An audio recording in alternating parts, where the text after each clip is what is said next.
First story, missing child. Alien cover-up exposed. The dust tasted metallic that morning, a gritty film coating my tongue even before the sun clawed over the horizon. It was the kind of taste that clung to the back of your throat, a premonition you couldn't swallow down. We were heading out to the pasture, same as every dawn, to bring in the herd for milking. But this morning, the familiar rhythm of farm life was fractured, replaced by an unsettling stillness that hung heavy in the air, a silence deeper than the usual pre-dawn quiet.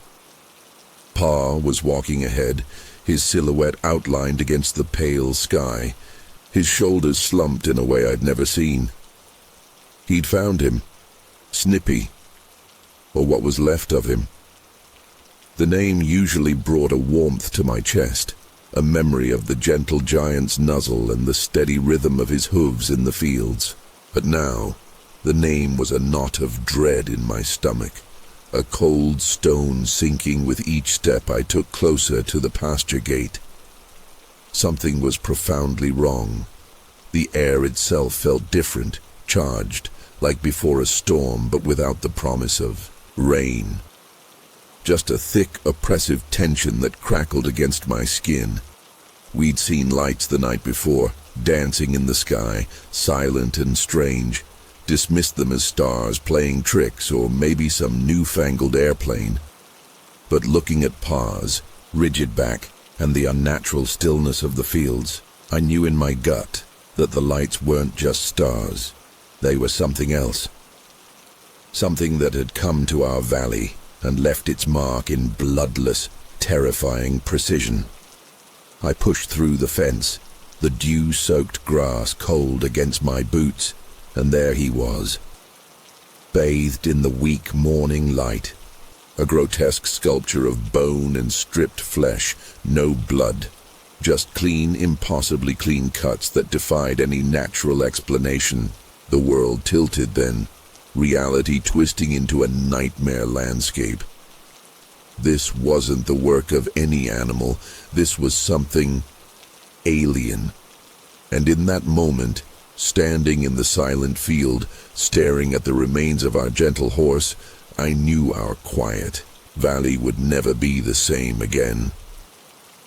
Our valley, nestled deep in the heartland, was a place where life moved to the rhythm of seasons, sunrises, and the lowing of cattle. Generations of families had tilled this land, their roots running as deep as the ancient oaks lining the pastures. We were a close-knit community where everyone knew your name, your history, and your troubles. Life wasn't always easy, farming never was, but there was a comforting predictability to it, a sense of security in the familiar landscape. Our farm, the Henderson place, had been in Pa's family for generations, a solid, dependable piece of the world. I'm the oldest, name's Ben, 17, caught between childhood chores and the looming responsibilities of adulthood. I've always been the quiet one, observing, soaking in the details others missed. Snippy, our Clydesdale, was more than just a farm horse. He was a part of my growing up. His gentle presence was a constant in a world that was starting to feel less certain. The unsettling lights in the sky, the whispers around town, they'd been gnawing at the edges of our peaceful existence, a disquiet I couldn't quite name until now. Pa, he was the rock of our family, a man of few words but unwavering strength. He worked the land with his own two hands, his calloused hands, providing for us, protecting us. Seeing him shaken like he was that morning in the field was like watching the mountains crumble. He'd always been the one with the answers, the steady hand in any storm. But Snippy had broken through his stoicism, revealing a raw vulnerability that scared me more than the lights themselves. Ma, she was the heart of our home, her warmth radiating through the worn wooden floors and filling every corner with love. She kept us grounded, her laughter a melody in the often silent farmhouse. She worried, of course, mothers always do, but her worries were usually about the weather or the crops, not this. This fear that had settled over us was different, something she couldn't soothe with her gentle touch or her comforting words. And then there was Sarah, my little sister, all of 9 years, a whirlwind of energy and sunshine. She loved Snippy fiercely, his gentle giant nature mirroring her own boundless spirit. She'd spend hours brushing his coat, whispering secrets in his ear, her innocence a fragile light in our darkening world. She represented everything we were trying to protect, everything that felt threatened by the silent lights and the horror we had found in the wheat field. The silence after Snippy was found wasn't just grief. It was laced with a chilling realization. Sheriff Brody, a man of logic, whispered about old stories, forgotten whispers of similar events decades ago, hushed up, dismissed as folklore. He mentioned lights then too, and missing livestock, and something about the military being involved. Suddenly, Snippy wasn't just an isolated incident. He was a chilling echo of a past our valley had tried to bury. A past that was now clawing its way back to the surface, bringing with it a terror far older and deeper than we could have imagined. The investigators, with their sterile suits and probing questions, were more dismissive than helpful. They focused on earthly explanations, wild animals, disease, even some bizarre prank. Pa met their skepticism with a simmering anger, his goal becoming clear. Find answers, even if no one else believed us. He started spending his evenings at the local library, poring over old newspapers, history books, anything that might shed light on Sheriff Brody's cryptic hints about the past. Ma, initially paralyzed by grief, found a different purpose: protecting Sarah. Her goal was simple, fierce: keep her daughter safe, even if it meant barricading ourselves in the farmhouse. My own goal was less defined, more a desperate need to understand. I was caught between Pa's outward rage and Ma's quiet fear, feeling the weight of responsibility as the oldest child. I started helping Pa with his research, the dusty archives of the library becoming our unlikely battleground against the unknown. Our initial obstacle was clear. No one believed us. The scientists, the investigators, even some of our neighbors. They all looked at us with pity or thinly veiled suspicion. We were alone in this, facing something that defied logic and reason. A subplot emerged from Pa's research.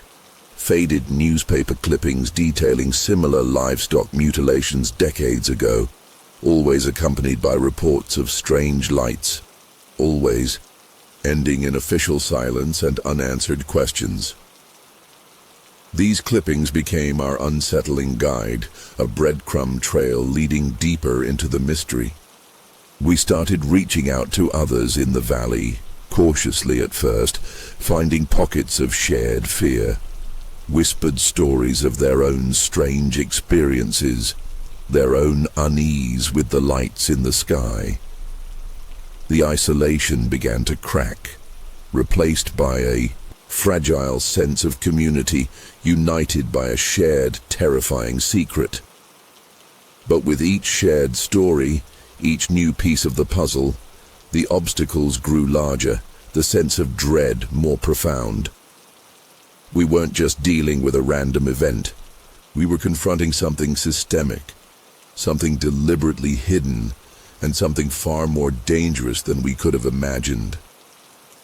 The normalcy shattered the night Sarah vanished. One moment, she was tucked into bed, her childish drawings taped to the wall. The next, her room was empty, the window ajar, a cold draft whispering through the silence. Ma's nightly check turned into a blood-curdling scream that ripped through the farmhouse, jolting Pa and me awake. Sleep-heavy eyes widened to horror as we stumbled into Sarah's room, the cheerful decor now mocking the gaping void of her absence. Her favorite doll lay abandoned on the floor, a single slipper beneath the bed. Remnants of a life abruptly interrupted. There was no struggle, no forced entry, just an unsettling emptiness that screamed louder than any scream. The local sheriff, Brody, already burdened by Snippy and the growing unease in the valley, arrived to find a new level of terror.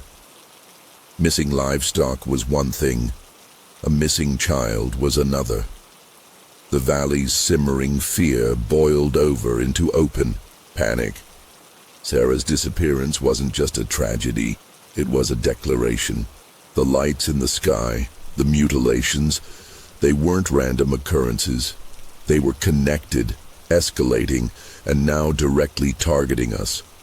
Pa's grief twisted into a burning resolve, his quiet research transforming into a desperate hunt for Sarah. Ma, initially broken, found a fierce, protective strength, her focus narrowing to one desperate goal: bring Sarah home.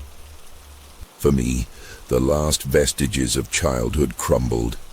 Fear gave way to a chilling determination. We were no longer just observers of a strange phenomenon. We were targets, and we had to fight back, not just for Sarah, but for ourselves, for our very survival. The game had changed, and the stakes were now terrifyingly personal. The valley fractured after Sarah vanished, fear turning neighbor against neighbor. Those who hadn't fled barricaded themselves, whispers replacing friendly greetings. Sheriff Brody, overwhelmed and out of his depth, reached out to state authorities, bringing in Agent Davies, a sharp-eyed woman with a no-nonsense demeanor who arrived with an entourage of grim-faced men in unmarked cars. Davies, unlike the previous investigators, listened, her questions precise, focused, hinting at a knowledge she wasn't revealing. She spoke of patterns of similar cases across the country, carefully avoiding the word alien, but the implication hung heavy in the air. Davies offered a sliver of hope, a promise of resources, of specialized teams if we cooperated, if we told her everything. But her arrival also brought a chilling realization. This was bigger than our valley, bigger than Snippy, bigger than Sarah. We were caught in something vast and terrifying, something the government seemed to be actively concealing. Pa, initially wary of more officials, saw Davies as a potential ally, a chance to cut through the bureaucratic indifference. His motivation shifted from just finding answers to finding Sarah, and maybe, just maybe, understanding who or what had taken her. Ma, however, remained distrustful, her protective instincts amplified by grief. She saw Davies and her men as intruders, another layer of threat. Her motivation became purely defensive. Protect what remained, guard herself and me from further intrusion, human or otherwise. A new tension emerged between Pa and Ma, a conflict between seeking answers and retreating into self-preservation. For me, Davies was a double-edged sword. Hope intertwined with a deeper sense of unease. Her presence hinted at answers, but also at the immense power of the forces we were confronting. The valley, once a sanctuary, now felt like a stage in a larger unseen drama, and we were unwilling players in a terrifying game. Agent Davies' presence, initially a beacon of hope, soon cast a longer, darker shadow. Her team's investigation wasn't about rescue. It felt like containment, a sterile attempt to dissect our nightmare without truly acknowledging its horror. The lights in the sky intensified, no longer distant flickers, but brazen displays. Closer, lower, sometimes accompanied by unsettling hums that vibrated through the very ground we stood on. Whispers turned to screams in the valley as more livestock vanished, and then pets, dogs and cats snatched from backyards in broad daylight. Pa's research unearthed chilling government documents, redacted and fragmented, hinting at decades of similar incidents, a calculated cover-up stretching back into the Cold War. His determination hardened into obsession, pushing him into dangerous confrontations with Davies and her increasingly menacing team. Ma, witnessing Pa's escalating recklessness, retreated further into herself, her fear morphing into a suffocating paranoia, creating a chasm between them just as we needed to be, united. I was torn, caught between Pa's desperate quest for truth and Ma's crumbling sanity, the weight of Sarah's absence crushing us all as the valley descended into a terrifying siege. Pa's obsession with the government documents led him to a reckless plan: infiltrate Agent Davies' temporary headquarters set up in the old town hall. He believed they were hiding Sarah, or at least the truth about where she'd gone.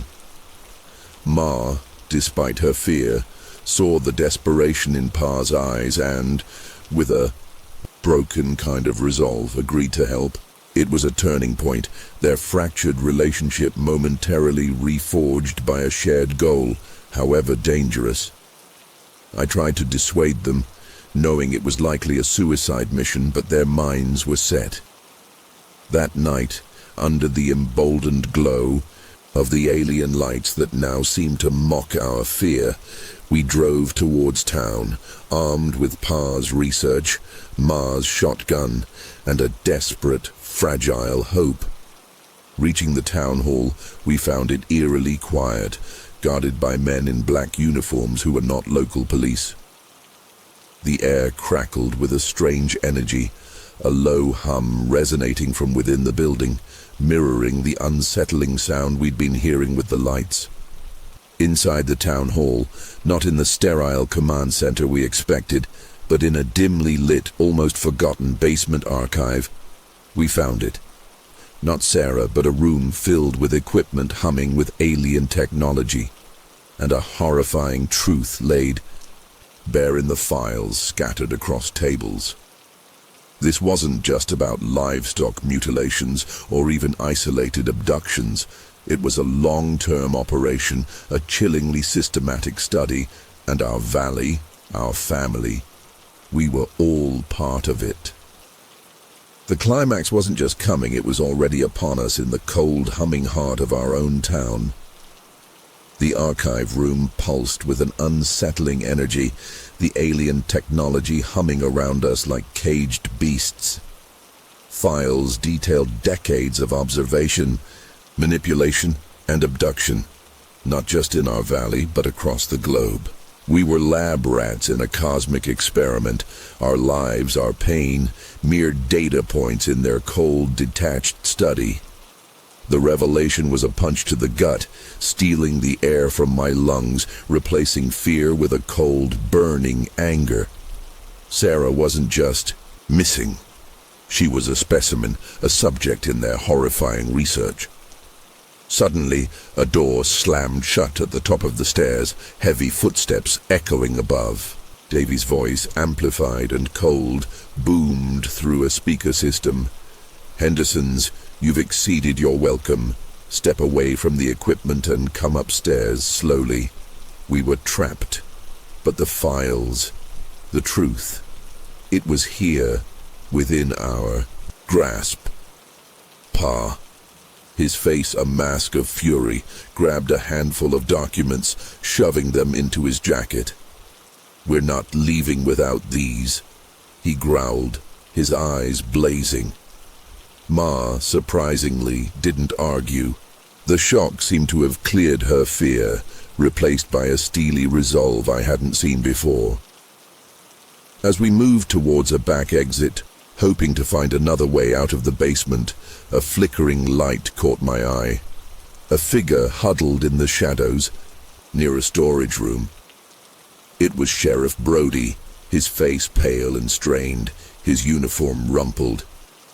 He looked like a ghost, caught between worlds. He whispered, his voice hoarse. I can't be part of this anymore. They lied. About everything. A flicker of hope ignited within me. An unlikely alliance? Perhaps. But time was running out. The footsteps above were getting closer, the hum of the alien technology growing louder, a prelude to a confrontation we weren't prepared for, a climax that felt inevitable and terrifyingly unknown. Our fight for Sarah had just become a fight for something much larger, something for the very soul of our valley, and perhaps humanity itself. Sheriff Brody's whispered confession was a fragile lifeline in the suffocating tension of the basement. Archive. They're not here to help us, Ben, he rasped, his eyes darting nervously towards the stairs. They're covering it up, controlling it, and they know about Sarah. His words were a chilling confirmation of our deepest fears, twisting the knife of despair even further. Davy's amplified voice echoed again, sharper now, laced with impatience. Henderson's, this is your final warning. Compliance is your only option. Option? We had no options left, trapped in this subterranean labyrinth, surrounded by an enemy we couldn't fight conventionally.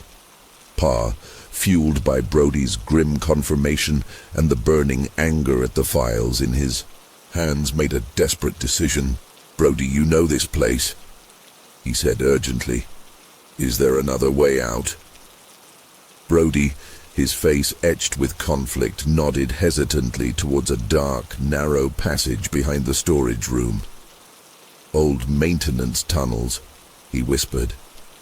Leads out to the back of the town hall, maybe. Maybe to the woods. It was a slim chance, a desperate gamble. But it was all we had. Ma, her shotgun now held with a grim determination, nodded her assent, her eyes fixed on the unseen threat above. As we squeezed through the narrow passage, the hum of the alien technology intensified, the air growing thick with an acrid ozone-like smell. We were running out of time, Davies and her men closing in, the very building seeming to vibrate with an alien presence. The maintenance tunnels were claustrophobic, damp and dark, mirroring the suffocating fear closing in on us. But with each step deeper into the unknown, a terrifying resolve hardened within us. This wasn't just about escape anymore. It was about defiance. It was about fighting back against the forces that had stolen our peace, our family, our very reality. The climax was imminent. A brutal confrontation looming in the darkness, and we were running headfirst into it, armed with nothing but desperation, a shotgun, stolen files, and the burning hope of reclaiming something, anything, from the abyss that had swallowed our valley whole. The tunnels opened into the cold night air behind the town hall, but not to freedom. Davies and her men were waiting, floodlights blinding us, weapons trained. It ends here, Henderson's. Davies' voice echoed, amplified by a megaphone. Drop the files, and maybe, just maybe, we can make this easy. Easy? Nothing about this had been easy. Pa roared, a primal sound of grief and defiance, raising his rifle. Ma, beside him, shotgun leveled, her eyes blazing with a mother's fury. It was a hopeless stand, 3 against many, but we were cornered animals, fighting for survival, for Sarah, for the memory of a life that was being systematically erased. Suddenly the lights flickered, died, plunging the yard into chaos. Deafening screech ripped through the air, not human, not mechanical, but something else entirely. something that resonated deep within our bones, freezing us in terror. From above, the massive shape descended, blotting out the stars, casting an ominous shadow over the town hall. Davy's men scattered, their weapons useless against this overwhelming display of alien power. In the confusion, Brody shoved us towards the woods, shouting, "Run! Get out of the valley! Tell everyone what you saw!" We ran, stumbling through the darkness, the screeching intensifying, the ground vibrating beneath our feet. Behind us, the town hall was engulfed in a blinding white light. Then silence. We didn't look back. We couldn't. We ran until we collapsed. At the edge of the valley, gasping for breath, the stolen files clutched in Pa's hand. The image of Sarah's empty room burned into our minds. The valley was lost, maybe Sarah too. But we had the truth, and that was something they couldn't take. Don't let our silence be their victory. Share our story. Let the world know what they are hiding. Look to the skies and remember Snippy. Remember Sarah. And never, ever forget. We made it out of the valley, carrying the stolen files, but leaving behind everything we knew. Our farm, our home, the familiar landscape, all swallowed by a silence more profound than any sound. We never saw Brody again. We can only hope he found some measure of peace in his defiance. Pa became a man driven by a singular purpose: expose the truth. The files became our gospel, each redacted line a scream for justice. Ma, though forever scarred by Sarah's absence, found a quiet strength, her love for us now sharpened into a fierce protectiveness of the truth itself. We were refugees in our own country, hunted, disbelieved, but united by the shared horror we had witnessed. The world, of course, didn't want to believe. The official narrative remained a comforting lie, dismissing whispers of alien encounters as delusion, mass hysteria, or elaborate hoaxes. But we knew better. We had seen the impossible, felt the cold touch of the alien, and paid the ultimate price for knowing. Sarah's absence is a constant ache, a gaping wound in our lives, a reminder of what was stolen and what can never be replaced. Yet, her memory fuels our fight, her innocent face a haunting call to action. Listen to the silence in the fields. Look to the unblinking stars. Don't let them control the narrative. The truth is out there, buried beneath layers of lies. It's up to you to find it, to share it, to remember Sarah, and to never stop looking up. Second story, 1967. Abduction. They stole their minds. October 1967. South Ashburnham, Massachusetts was cloaked in the vibrant hues of fall, but beneath the picturesque scenery, an unsettling stillness settled over our home. It was a Friday evening, the kind where the week's weariness clung to you, yet held the promise of weekend respite. Bob, my husband, was downstairs engrossed in his ham radio, chasing distant signals while the kids, bless their hearts, were finally tucked in, their day's energy spent. I was in the kitchen, the quiet rhythm of washing dishes a soothing counterpoint to the crackling logs in the living room fireplace. Little did I know, the tranquility of that ordinary evening was about to be irrevocably shattered. It began subtly, a flicker of light at the edge of my vision, dismissed initially as fatigue playing tricks. But it intensified, growing in strength and persistence, an unnatural luminescence painting the backyard in an eerie glow. This wasn't the familiar beam of a car headlight or the porch light. This was something else entirely, something otherworldly. A primal dread, cold and sharp, pierced through the peaceful veneer of the evening. My heart quickened its pace, a frantic drum against my ribs as an unnerving silence descended, stifling even the usual chirping of crickets outside. Peering through the kitchen window, breath fogging the glass, I witnessed a spectacle that defied explanation. The backyard pulsed with an ethereal white light, leaching color from the autumn foliage, transforming familiar shapes into stark silhouettes. It was a light both mesmerizing and terrifying, emanating from an unseen source, bathing everything in an unsettling radiance. A sound then joined the light, a low hum that vibrated through the very floorboards of our home, growing steadily louder, evolving into a high-pitched whine that seemed to burrow into my skull. Fear, raw and visceral, seized me, paralyzing me in place as the ordinary world around me warped into something alien and menacing. In those moments, standing at my kitchen window, surrounded by an impossible light and sound, I knew our lives were irrevocably changing. The peace of our small-town existence was crumbling, replaced by an encroaching terror that whispered of unseen forces and unimaginable realities. What began as a flicker in the periphery was rapidly escalating into something far beyond my comprehension, pulling us into a nightmare woven not of dreams, but of something terrifyingly real. Something that had chosen our quiet home as its point of entry into our unsuspecting world.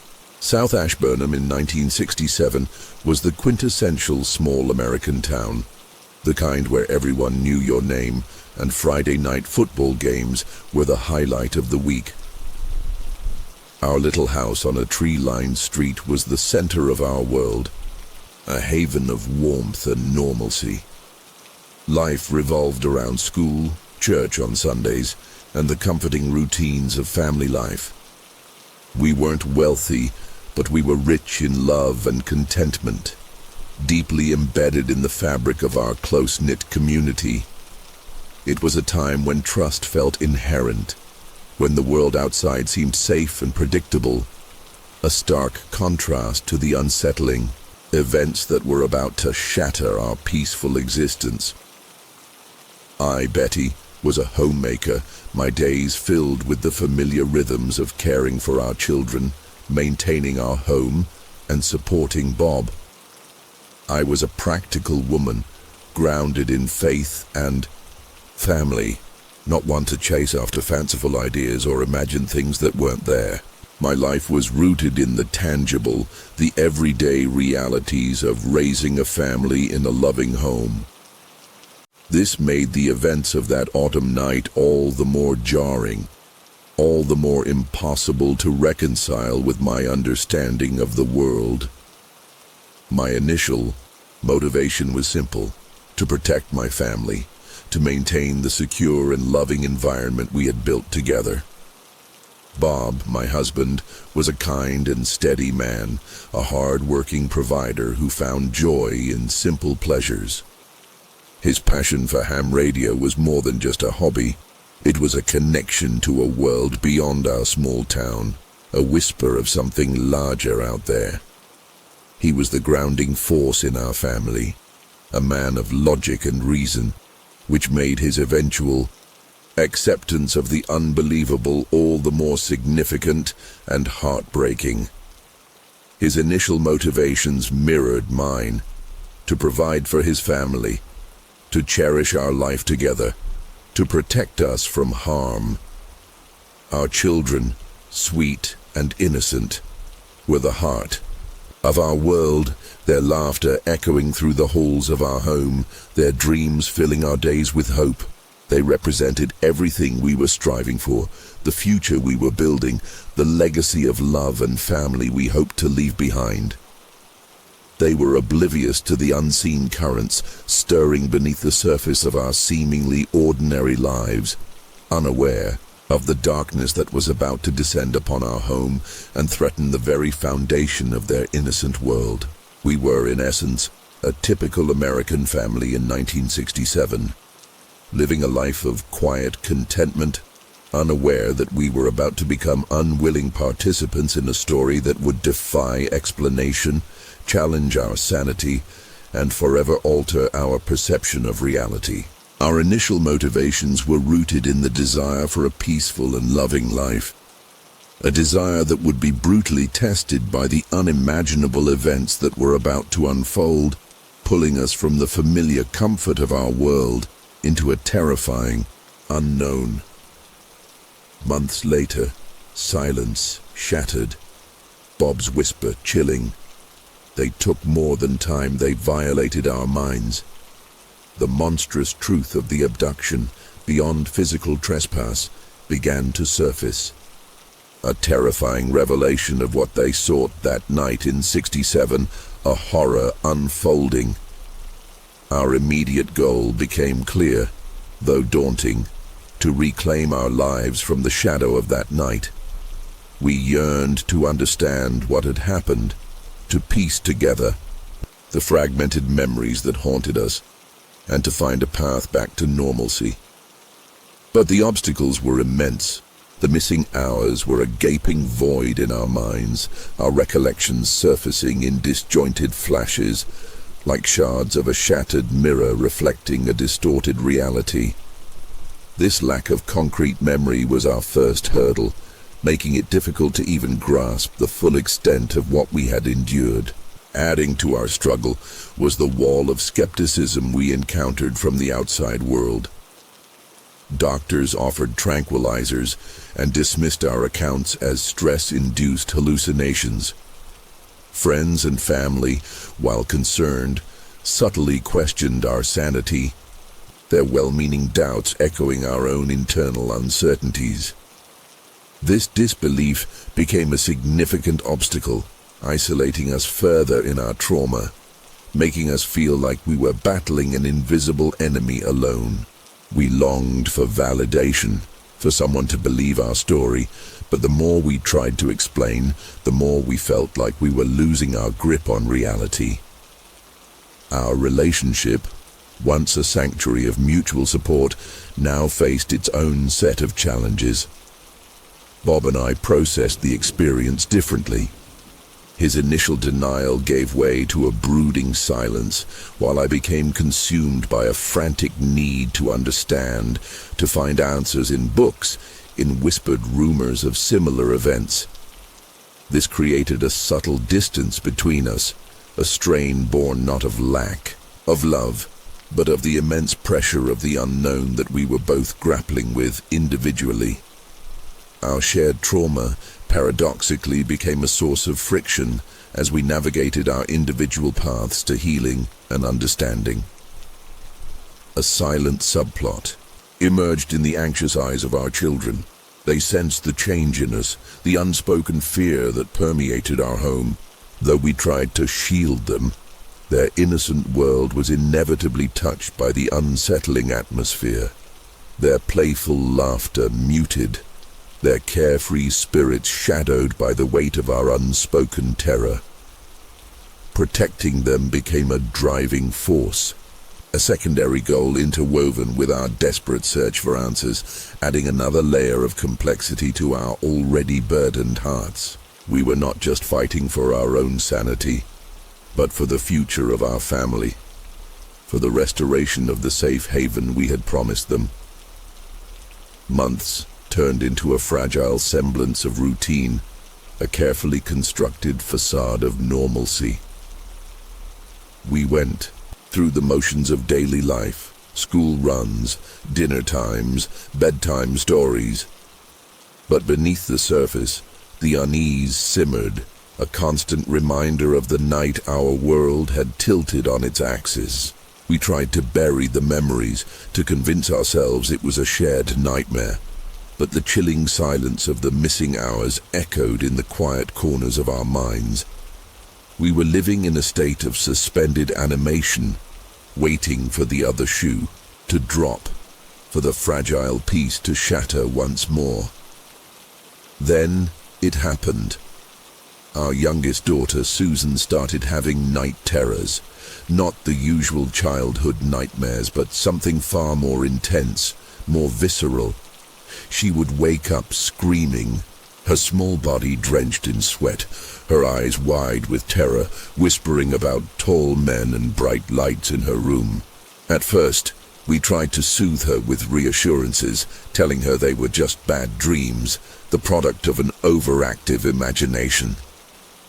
But her descriptions were too vivid, too eerily similar to the fragmented images that haunted our own memories. One night during one of Susan's episodes, she woke up pointing to the window, her voice trembling. "They're there, Mommy. The light. It's outside." We rushed to the window, our hearts pounding in our chests, half expecting to see that blinding white glow return. The backyard was dark, the moon casting long shadows, but there was nothing else, nothing visible to the naked eye. Yet, Susan remained terrified, inconsolable, her small hand clutching mine with a grip that belied her age. In that moment, a chilling realization washed over us. Whatever had happened to Bob and me that night, it wasn't over. It was reaching into our lives again, touching our children now, and we could no longer afford to ignore it. Susan's night terrors became the inciting incident, the catalyst that shattered our carefully constructed denial. We could no longer pretend it hadn't happened, that it was just a bad dream. Our daughter was suffering, her innocent sleep invaded by the echoes of our trauma. Protecting her, protecting all our children, became the urgent, overriding motivation that propelled us forward. We had to understand what was happening, not just for ourselves, but for our family, for the very future of our children's well-being. The fragile peace was broken, the time for denial was over. The fight for answers, for understanding, for survival had begun in earnest. Susan's terror became our constant companion, a raw nerve exposed in the heart of our family. Sleep became a battlefield, nights punctuated by her screams, each episode deepening our fear and resolve. We knew we couldn't dismiss it as childish fancy. Something was undeniably wrong, and it was connected to what we had experienced. Our motivation shifted from personal healing to active investigation, a desperate need to protect our children from whatever unseen force was now targeting them. The immediate consequence was a frantic search for answers. We started locally, revisiting doctors, seeking specialists, but met only with polite dismissal or vague diagnoses of anxiety and stress. The medical community offered no solutions, no understanding of the terror that haunted our home. This forced us to look beyond conventional explanations, to delve into the fringes of accepted reality. We began frequenting libraries, poring over books on unexplained phenomena, UFO sightings, anything that might offer a clue, a thread to follow in the bewildering darkness. This search led us to Dr. Herbert Hopkins, a local hypnotist with an unusual interest in UFO reports. He was a man of quiet intensity, his eyes holding a knowing glint that both intrigued and unsettled me. Unlike the dismissive doctors, Dr. Hopkins listened patiently to our fragmented accounts, his questions probing, insightful, devoid of judgment. He suggested hypnosis, a controversial technique to unlock our repressed memories, to delve into the missing hours and uncover the truth of what had happened that night. His introduction marked a turning point, offering a potential path towards understanding, but also opening a door to deeper, perhaps more terrifying revelations. Our setting expanded beyond our home and the doctor's office. We found ourselves in hushed libraries, dusty bookstores, and dimly lit rooms of self-proclaimed experts. The world of ufology, of whispered conspiracies and unexplained encounters began to unfold around us, a hidden landscape existing alongside our everyday reality. This new world was both fascinating and unsettling, filled with conflicting accounts, dubious characters and tantalizing hints of a truth that remained just beyond our grasp.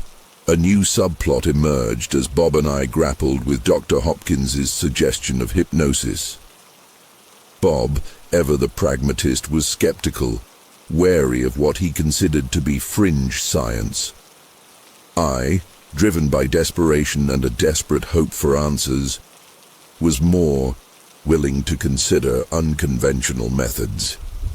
This difference in approach created a new tension between us, a subtle conflict fueled by our individual coping mechanisms and our differing levels of willingness to embrace the unbelievable.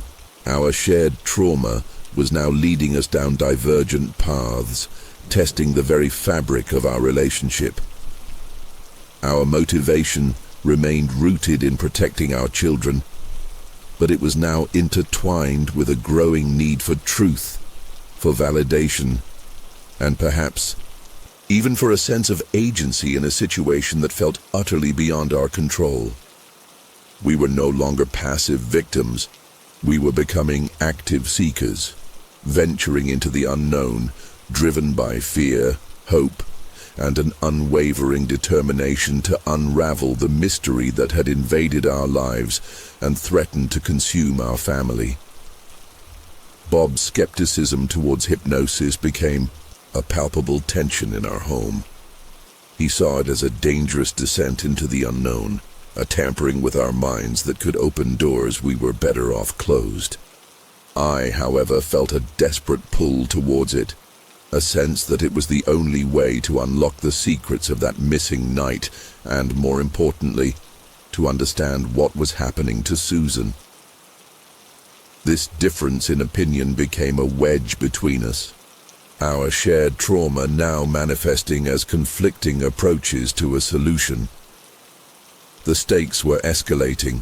Not only was Susan suffering, but our marriage was also under strain, threatened by the very mystery that bound us together. Dr. Hopkins, sensing the urgency of our situation and the growing rift between Bob and me, presented a new challenge. He believed that the beings might be attempting further communication, possibly through Susan, using her vulnerability to establish a link.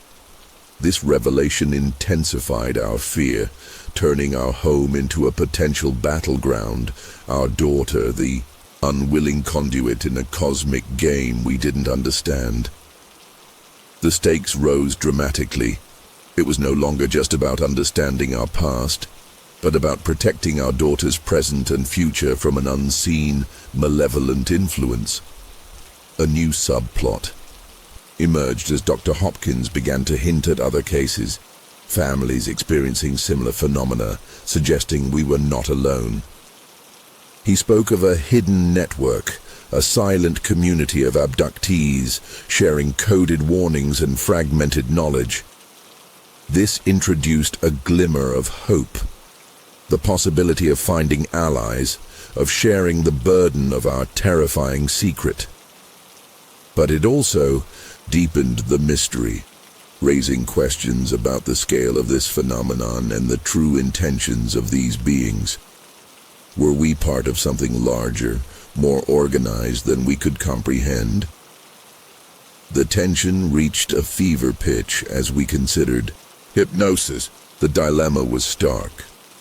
Risk further mental intrusion by delving into the unknown through hypnosis, potentially uncovering terrifying truths and facing unknown consequences, or remain in the agonizing limbo of ignorance, watching our daughter suffer and our family slowly unravel.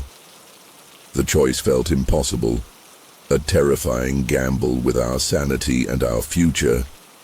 The intertwined subplots of family strife and the wider abduction phenomenon tightening their grip around us, pushing us towards a precipice of terrifying uncertainty. The weight of our dilemma pressed down on us, suffocating. Bob, witnessing Susan's escalating terror and my unwavering resolve, finally relented. His skepticism remained, a knot of fear in his gut. But his love for our daughter and his trust in me outweighed his reservations. This marked a pivotal moment, a reluctant step into the darkness, driven by parental desperation. Bob's transformation was subtle but profound. His pragmatism was yielding to the undeniable reality of our situation, his protective instincts overriding his logical doubts. For me, it was a validation of sorts, a shared decision that solidified our fractured unity even as we braced ourselves for the unknown. The decision to proceed with hypnosis was a point of no return. Dr. Hopkins prepared us, his words measured, his demeanor serious. He spoke of potential risks, of confronting deeply buried traumas, of the possibility of uncovering truths we might not be ready to face.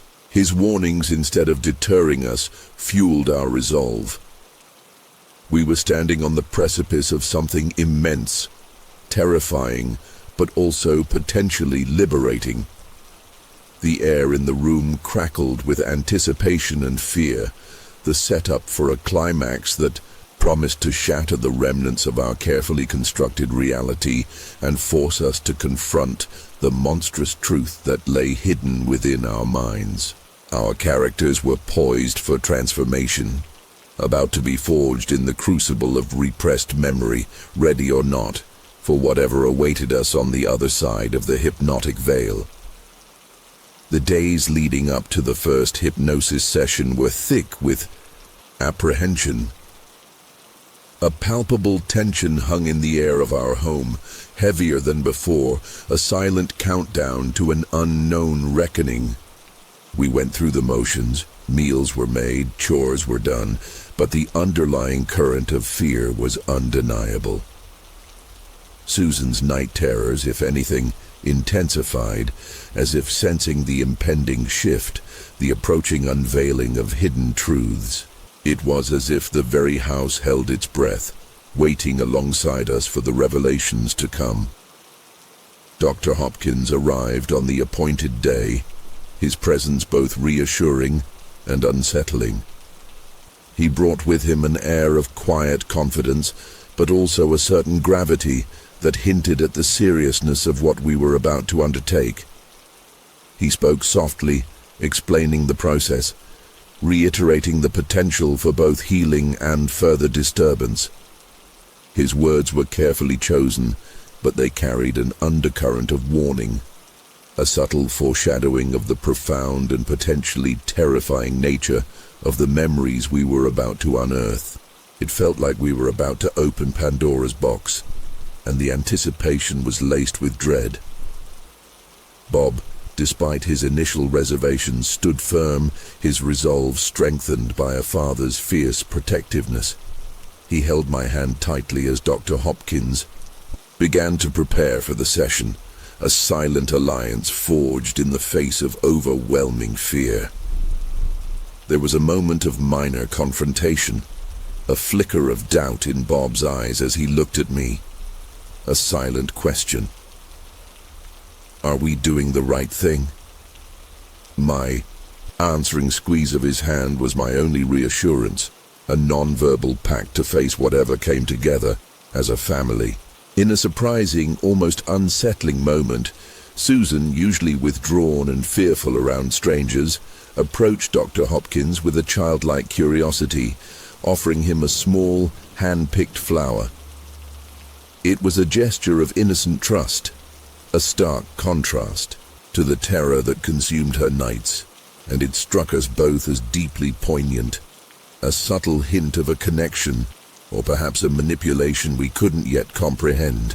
This small act added another layer of complexity, a disconcerting element of innocence intertwined with the encroaching darkness.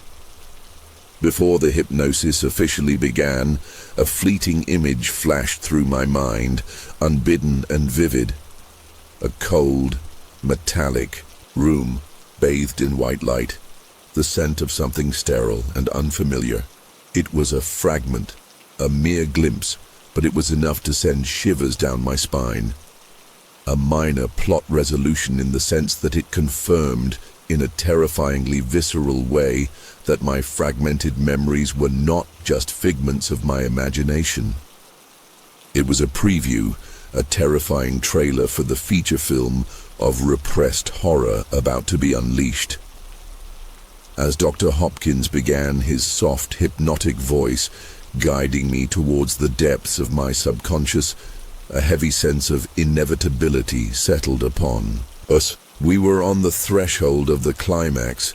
The stage was set, the players were in place. The minor confrontations and fleeting resolutions were behind us. Now, all that remained was to confront the full, unadulterated truth of what had happened that night, and to face the consequences, whatever they might be, together. The air thrummed with unspoken questions and mounting fear, the final breath before the plunge into the abyss of memory and revelation. As Dr. Hopkins' voice deepened, guiding me into the hypnotic state, a final wave of resistance washed over me. Doubt, sharp and insidious, whispered in the back of my mind. What if this makes things worse? What if we unlock something we can't control? The fear wasn't just for myself, but for Bob, for Susan, for all our children. This wasn't just about uncovering memories. It was about potentially inviting something darker into our lives, a final desperate gamble with our family's well-being.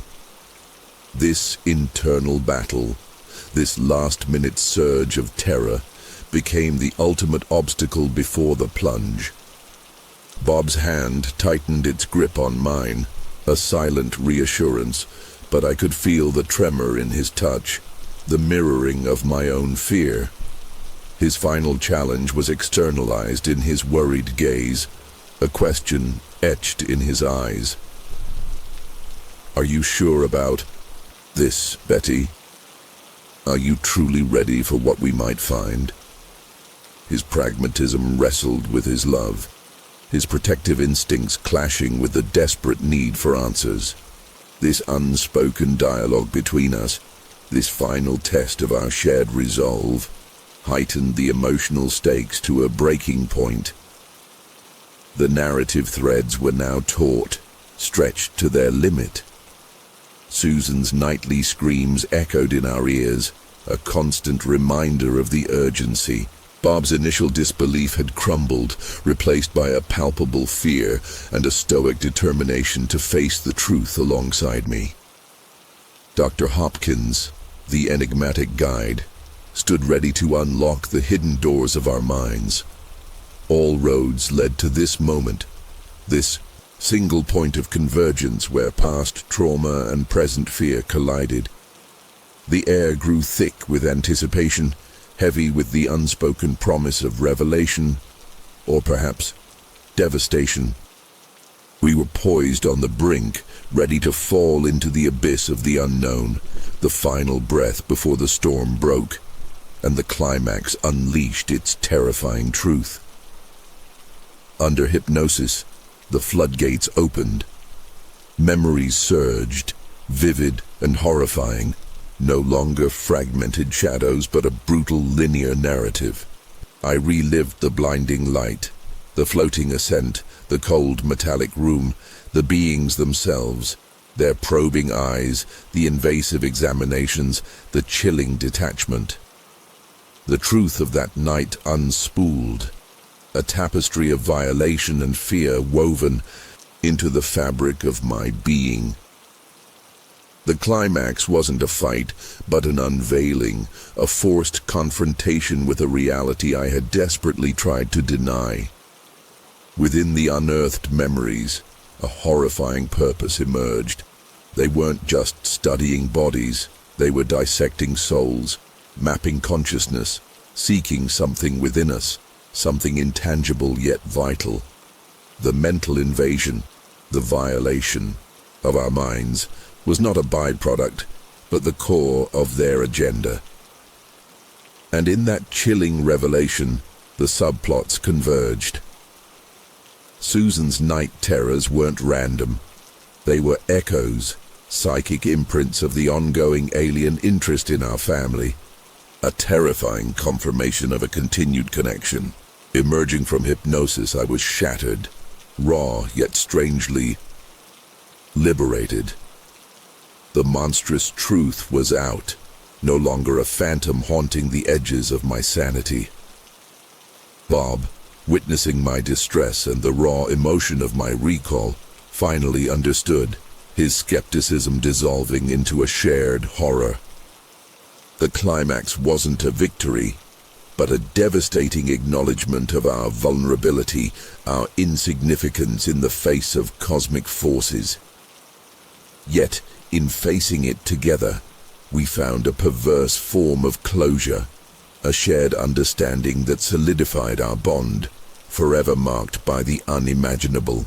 The thematic closure was stark. The universe held wonders, but also terrors beyond human comprehension. We were not alone, but that realization brought not comfort, but a profound and lasting unease. The safety of our small-town life was an illusion, shattered by the intrusion of the unknown.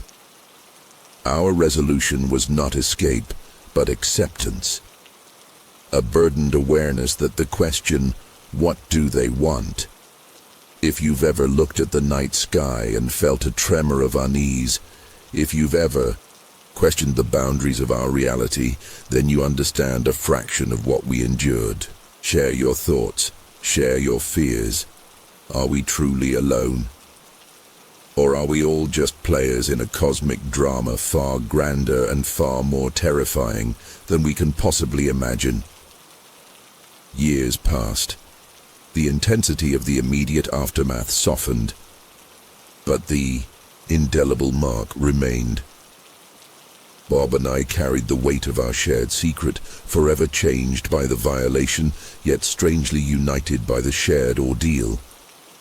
Susan's night terrors eventually subsided, but a quiet sensitivity lingered, a subtle echo of the unseen world that had touched her young mind.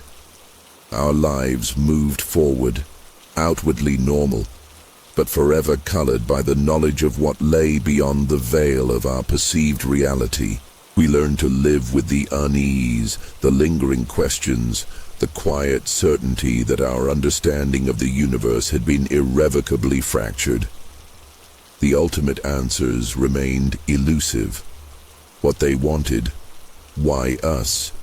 The true purpose behind the cold probes and mind invasions. These questions echoed in the silence, unanswered, perhaps unanswerable. But in confronting the truth, in facing the monstrous reality of our abduction, we found a different kind of resolution.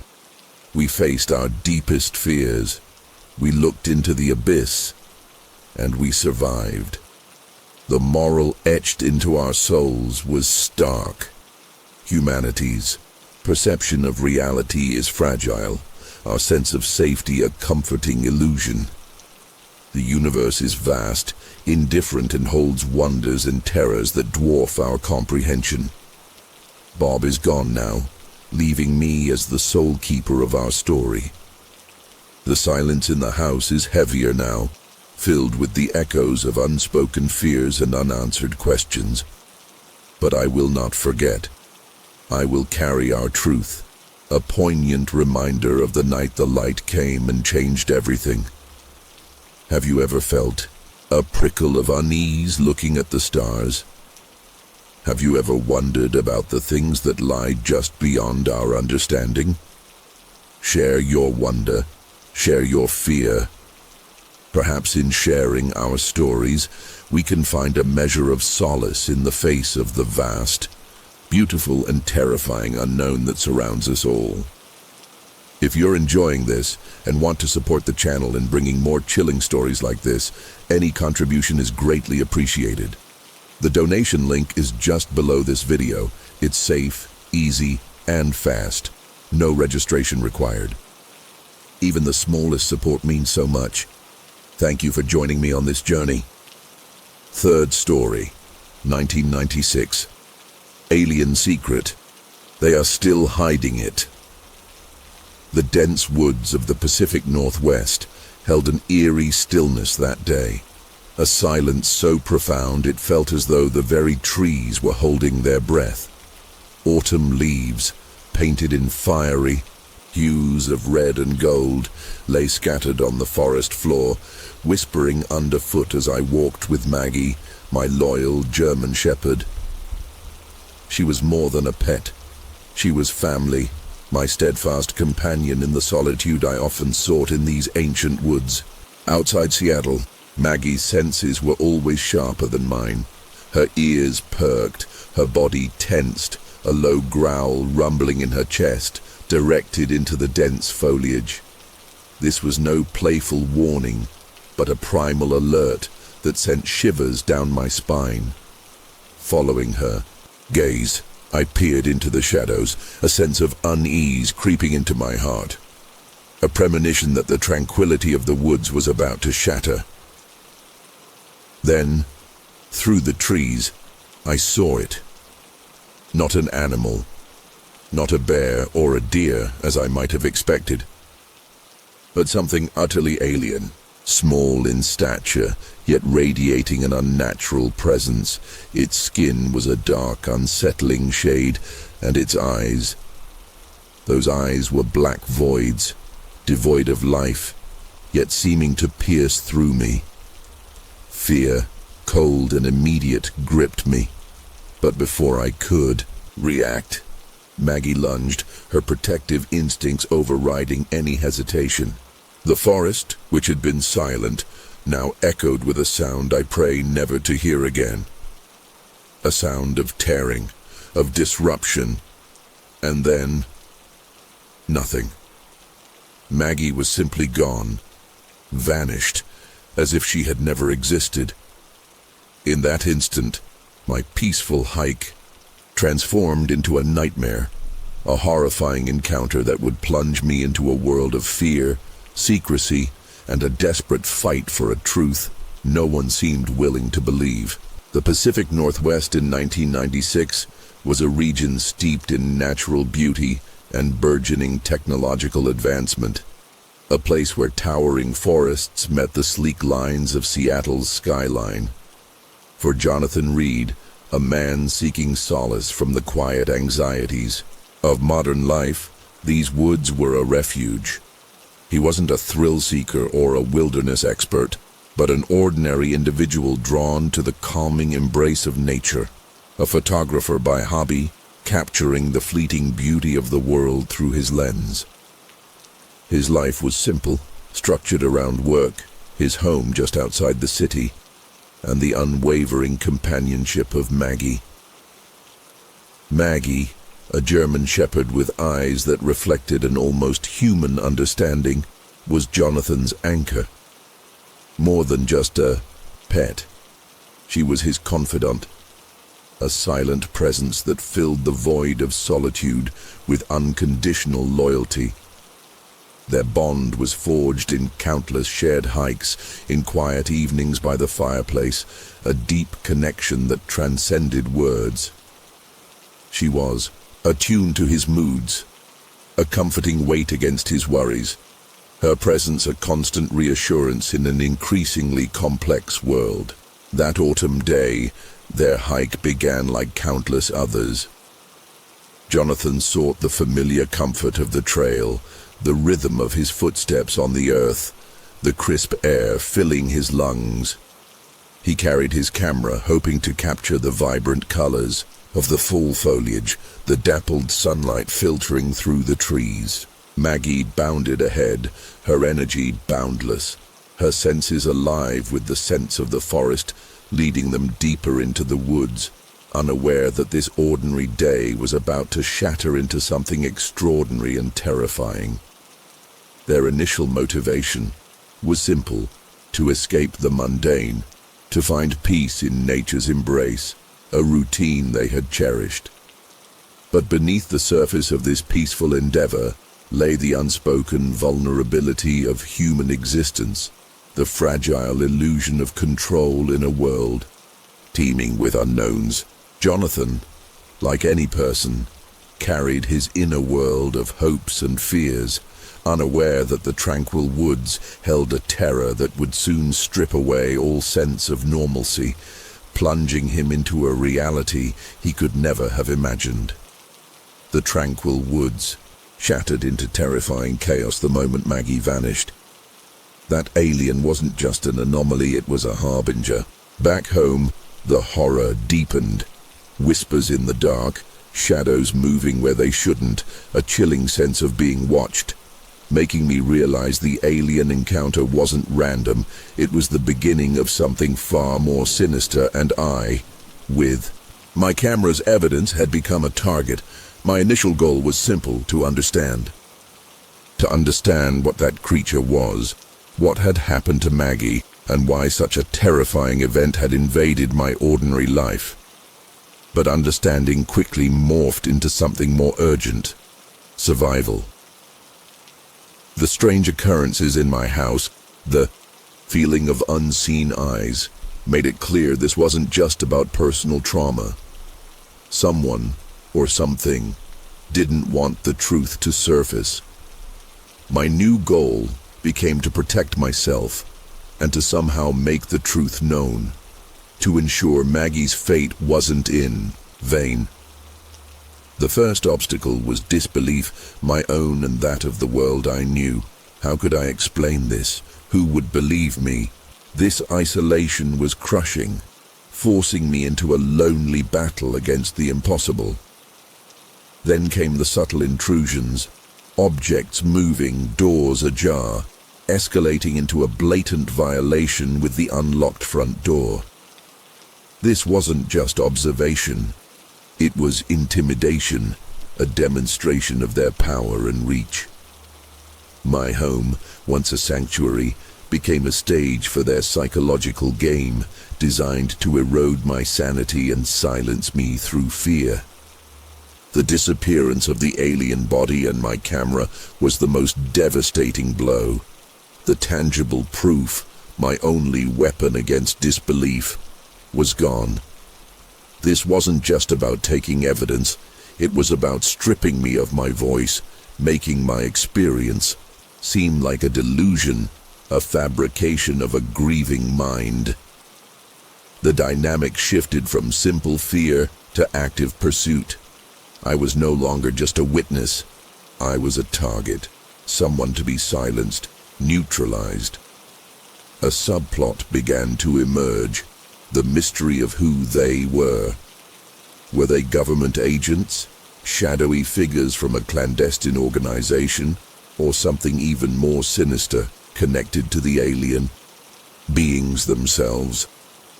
Their methods were sophisticated, silent, and deeply unsettling, suggesting a level of power and control far beyond anything I could comprehend. This unknown enemy, operating in the shadows, became a constant looming threat, pushing me further into paranoia and forcing me to question everything and everyone around me. The fight for truth was no longer just about revealing an alien encounter. It was about surviving against an unseen, powerful adversary. The inciting incident that shattered my world began with a growl, low and guttural, emanating from Maggie. It was a sound that ripped through the calm of our usual hike, instantly signaling that something was terribly wrong. Her sudden lunge into the undergrowth, a blur of fur and unleashed instinct, was the first tear in the fabric of my reality. Then, turning my head, my eyes struggled to comprehend what stood there. A being that defied every earthly understanding, an alien. This was no bear, no wild animal. This was something from beyond human comprehension, its dark form and vacant black eyes radiating an otherworldly presence that chilled me to the bone. Maggie's valiant attack, meant to protect me, became a horrifying sacrifice. The sound that followed, a sickening distortion and then utter silence where my loyal companion had just been, was the true inciting spark. In that instant, My peaceful hike transformed into a desperate fight for survival, a terrifying plunge into the unknown. Driven by grief and a primal need to defend myself, my instinctive reaction, grabbing the rock and striking the alien, set in motion a chain of irreversible events. This act, born of shock and loss, was the point of no return. Suddenly, I was no longer just an observer. I was an active participant in a horrifying narrative not of my making. The decision to document what I had seen, to capture photographic and video evidence, was driven by a desperate need to validate the impossible reality that had just unfolded before me. Hauling the alien body home was not a rational choice, but a desperate act, fueled by the need to control the narrative, to possess the proof, however gruesome. This act of taking possession of the evidence, of refusing to let the incident vanish into the woods, propelled me further down a path of isolation and fear.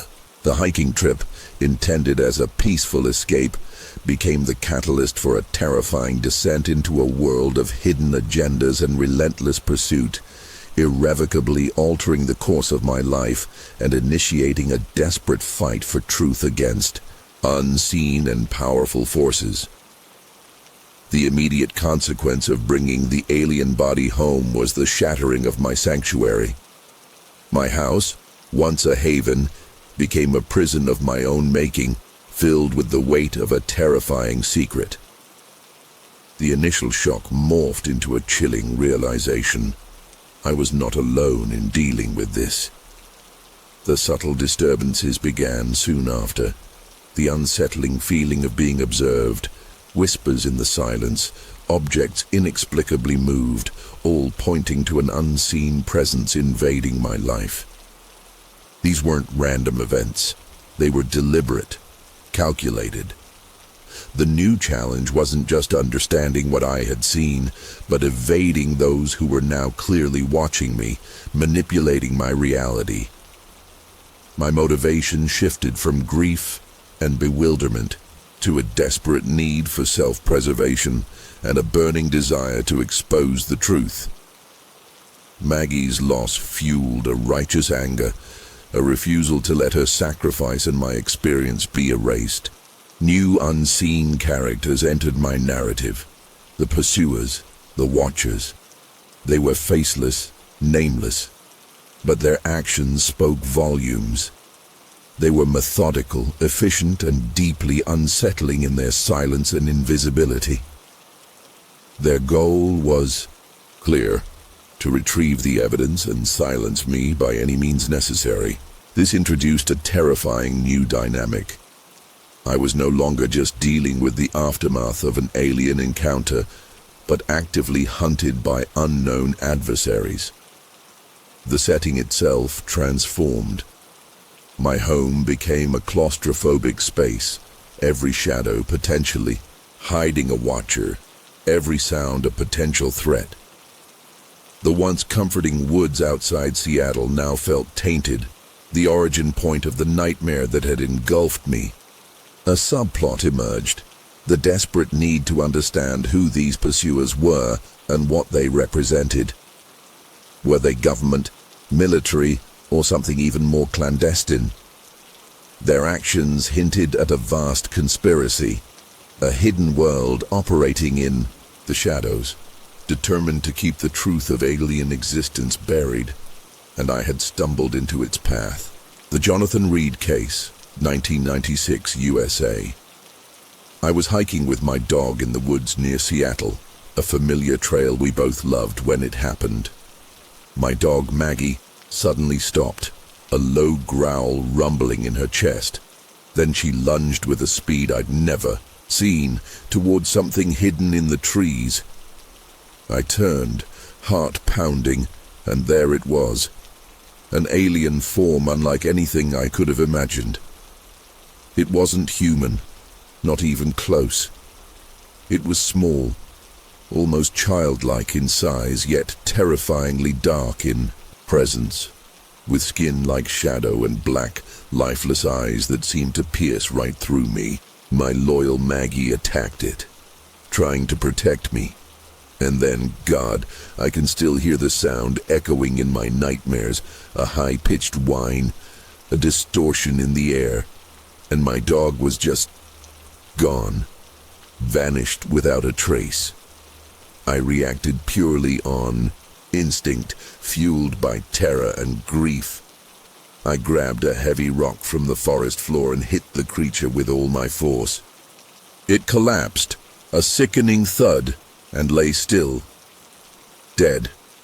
Shaking uncontrollably, adrenaline coursing through me, I grabbed my camera, my hands clumsy, and took photos, desperate to document the impossible.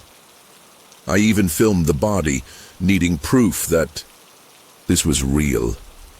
I wrapped it up in my jacket, a macabre bundle, and took it home, my mind reeling. But then, the strangeness truly began. Strange things started happening in my house, unsettling things. People came after me, or so it felt. I was constantly being watched, a chilling presence in the periphery. And then, my evidence, the photos and videos, mysteriously disappeared, as if wiped from existence. To this day, I don't know who they were or why they wanted to silence me, to erase what I saw. But I saw it with my own eyes. I touched it. And no one, no matter how hard they try, can ever take that terrifying truth away from me. First-person horror story. Reaching out to the anonymous forum was a turning point, a desperate gamble that shifted me from isolated victim to active participant in my own terrifying story. It was a moment of stark realization. Silence meant certain defeat. Choosing to seek help, even from unknown strangers in the shadowy corners of the internet, was an act of defiance, a refusal to be erased. The cryptic messages in return, promising answers, offered a fragile thread of hope, but also amplified the danger. Agreeing to meet in the woods, the very place where the nightmare began, was a terrifying leap of faith. Driving to that rendezvous, every shadow seemed to writhe, every rustle of leaves sounded like approaching footsteps. Fear was a constant companion, but beneath it, a new resolve hardened within me. The loss of Maggie, the violation of my home, the erasure of my evidence. These had pushed me to my breaking point. But instead of shattering, they had forged a steely core of determination. The meeting was not just about seeking answers. It was about reclaiming agency, about facing the unknown pursuers, about demanding the truth, even if it meant confronting forces far more powerful and dangerous than I could imagine. This was the precipice, the moment before the fall, or perhaps before a desperate ascent. The rendezvous point under the ancient oak was cloaked in an unnerving stillness. The air hung heavy, charged with an unspoken tension that prickled my skin. Waiting in the darkness, every rustle of leaves, every snap of a twig, amplified my paranoia, making me question if this was a step towards answers or a carefully laid trap. The anonymity of my online contact was both a shield and a source of profound unease. Was this an ally or someone leading me deeper into danger? The initial moments of the meeting were fraught with caution. A figure emerged from the shadows, hesitant and watchful, their face obscured by the darkness. There was no immediate revelation, no grand exposition, but a slow, careful dance of cautious words exchanged in hushed tones.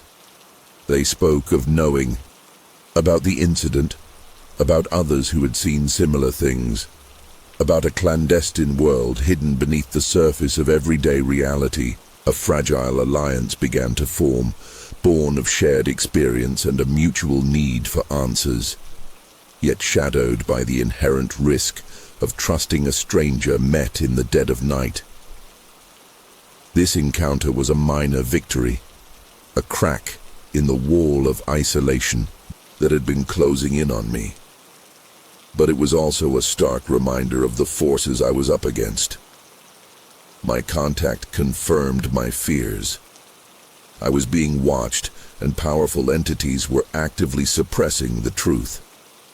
The stage was set for a larger confrontation, a showdown where the stakes were not just my sanity or freedom, but perhaps the very fabric of what I believed to be real. A sense of foreboding settled upon me, a heavy premonition that the answers I sought would come at a great and terrible cost. The fragile alliance formed in the woods offered a temporary respite, but the reprieve was short-lived. The Watchers became bolder, their presence less subtle, more menacing. Shadows no longer just flickered at the edge of my vision. They solidified into figures, fleeting glimpses of men in dark suits, their faces always just out of sight, a constant reminder that I was surrounded, cornered. My phone, the burner phone, became a source of dread, each ring a potential threat, each missed call a question mark hanging heavy in the air. The final obstacle materialized as a direct confrontation, a forced entry, not subtle like the unlocked door, but violent, a splintering crash that echoed through the silent house, shattering the last vestiges of my fragile security. They were no longer playing games. They were coming for me, for the truth I carried within me. The stakes were no longer just about silence or erasure. They were about survival. My life, and perhaps something far larger, hinged on what happened next. Emotionally, the weight of Maggie's loss resurfaced, not as grief, but as fuel. Her memory became a defiant cry against the forces trying to suppress the truth, a source of strength in the face of overwhelming fear. The narrative threads converged with terrifying clarity. The alien encounter, the relentless pursuit, the clandestine world revealed by my anonymous contact, all pointed to a single, unavoidable climax. The confrontation was inevitable, the truth about to be revealed or buried forever in a final, desperate showdown. The forced entry was the final assault, the moment of truth. They stormed in, figures in shadows, their faces still indistinct, but their intent brutally clear. Fear threatened to paralyze me, but Maggie's memory surged, a defiant roar in my heart. I didn't have weapons, not like them, but I had something they couldn't erase. The memory of what I saw, the unwavering conviction of my truth. In the chaos, a voice cut through the shouts, my anonymous contact appearing as if from nowhere, a figure stepping out of the shadows to stand beside me, offering not a weapon, but a chance. They can't silence all of us. My contact hissed, shoving a data stick into my hand. The truth is bigger than their lies. A diversion, a flash of light, and suddenly, an escape route opened, a desperate dash into the night, leaving behind the shattered remnants of my home, the echoes of confrontation. The climax wasn't a decisive victory in a physical sense, but a shift in the battleground. I was still hunted, still in danger, but now I carried something more potent than photos or videos. The shared knowledge, the seed of truth entrusted to me by another believer. The immediate conflict was unresolved. The pursuers still out there, but the narrative thread shifted. The climax became not about physical escape, but about the dissemination of truth. The data stick, its contents unknown, became the new weapon, the potential key to unlocking the silence, to sharing my story with a wider world. The thematic closure wasn't neat or comforting, but unsettlingly real. The fight for truth is ongoing, dangerous, and demands courage in the face of overwhelming opposition. The Jonathan Reed case remains open. Believe the witnesses. Seek the truth. Question everything. Running from the shattered remains of my former life, I vanished into the anonymity of the digital age, carrying Maggie's memory and the data stick, a fragile beacon of truth in a world determined to remain in shadow. The immediate danger subsided, but the feeling of being watched never truly faded. My life became a ghost existence, moving from place to place, always looking over my shoulder, forever altered by the terrifying reality I had glimpsed in the woods near Seattle. I was no longer just Jonathan Reed, the ordinary hiker. I was a keeper of secrets, a reluctant warrior in a silent war for truth. Maggie's sacrifice became my constant motivation, her unwavering loyalty a poignant reminder of what was at stake. The fear remained, but it was tempered by a burning conviction. The world deserved to know. The data stick, its contents still encrypted, represented that hope, a potential catalyst to shatter the wall of silence. My fate remains uncertain, the future unwritten, but one thing is clear: the truth I carry is a burden and a purpose. The Jonathan Reed case is not closed. It echoes in the silence, a chilling reminder that reality is far more complex and terrifying than we dare to imagine. The moral is stark. Believe the witnesses, question the silence, and never dismiss the impossible. The truth is out there, hidden in plain sight, waiting for those brave enough to see, to hear, and to speak. The data must be decrypted. The truth must be told. Are you listening? So, what did you think of this story? Did it scare you? Was there a part that gave you chills or stuck with you the most? I'd love to hear your thoughts. Leave a comment below. If you've had a similar experience or have suggestions for improving future videos, let me know too. Thank you for watching and being part of this amazing community. See you in the next story.